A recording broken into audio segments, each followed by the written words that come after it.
In the heart of a misty mountain valley, a young farmer named Taro stood before an empty patch of earth, his palms dusty and calloused. For the past 2 years, he had planted bamboo seeds in that same soil, watered them, prayed over them, whispered words of hope, yet nothing had grown. Every morning he walked past other farmers' fields bursting with rice and vegetables, while his own remained barren and brown.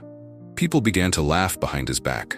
"He's watering dirt," they said. But Taro's late father had once told him, "Bamboo takes time. The deeper it roots, the higher it will rise." And so he waited. Taro lived alone in a small wooden hut beside a stream. His father had been a bamboo craftsman, known across the valley for making flutes that could sing with the wind.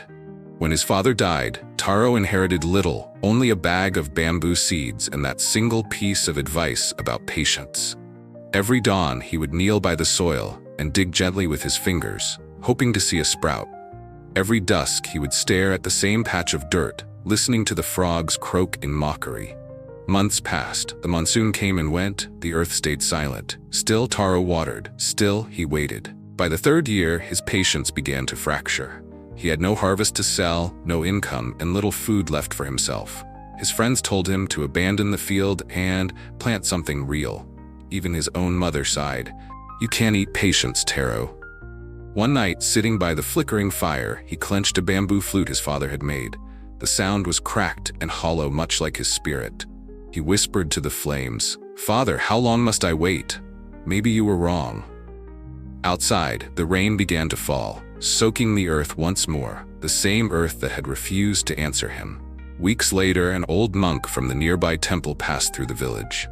Seeing Taro's withered field, he stopped and asked, "What are you growing here, young man?" "Nothing grows," Taro replied bitterly. "I planted bamboo years ago, but it's dead." The monk smiled, kneeling to touch the soil. "Do you know what bamboo does in its first years?" Taro shook his head. "It grows underground," the monk said softly. "It builds roots so deep that when it finally breaks the surface, it can rise 40 feet in a single season. But only those who keep watering it ever see that day." The words struck Taro like thunder. He bowed his head, eyes brimming with tears. That night, under a silver moon, he promised himself one last year of patience. Seasons turned again. The mountain air grew warm. One morning, as Taro bent down to pour water, he noticed something he had never seen before, a small green shoot pushing through the earth. He rubbed his eyes, thinking it a dream. But it was real, a thin stalk, trembling in the breeze. Within weeks, more shoots followed. Within months, his field transformed into a forest of young bamboo, swaying like emerald spears under the sun. Neighbors who once mocked him came to watch in awe. "How did you do it?" they asked. Taro smiled quietly and said, "I didn't. Time did." The monk returned, smiling. "You see, the bamboo did not fail you. It was preparing for the storms to come." Years later, Taro became known as the bamboo maker of Aonaga Valley, crafting flutes, baskets, and bridges strong enough to carry carriages.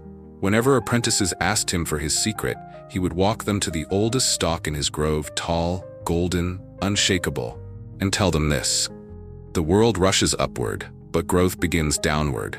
Patience is not waiting and doing nothing. It's continuing with faith when nothing seems to happen." He would hand them a bamboo seed and add, "Plant this and learn not to look for signs above, but strength below." As the wind danced through the bamboo forest, it whispered the same message his father once did. The deeper the roots, the higher the rise. If you feel like nothing is happening in your life, maybe your roots are still growing. Keep watering them. Your season will come.